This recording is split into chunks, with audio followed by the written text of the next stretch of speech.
ಅರಬ್ಬಿ ಸಮುದ್ರದಲ್ಲಿ ವಾಯುಭಾರ ಕುಸಿತದಿಂದಾಗಿ ರಾಜ್ಯದಲ್ಲಿ 3 ದಿನ ಭಾರೀ ಮಳೆಯಾಗಲಿದೆ ಎಂದು ಭಾರತೀಯ ಹವಾಮಾನ ಇಲಾಖೆ ಮುನ್ಸೂಚನೆ ನೀಡಿದೆ.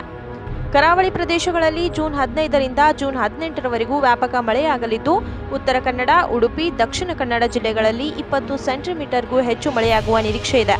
ಈ ಹಿನ್ನೆಲೆ ಉತ್ತರ ಕನ್ನಡ, ಉಡುಪಿ, ದಕ್ಷಿಣ ಕನ್ನಡ ಜಿಲ್ಲೆಗಳಲ್ಲಿ ಜೂನ್ 15 ಮತ್ತು ಜೂನ್ 16ರಂದು ರೆಡ್ ಅಲರ್ಟ್ ಘೋಷಿಸಲಾಗಿದೆ.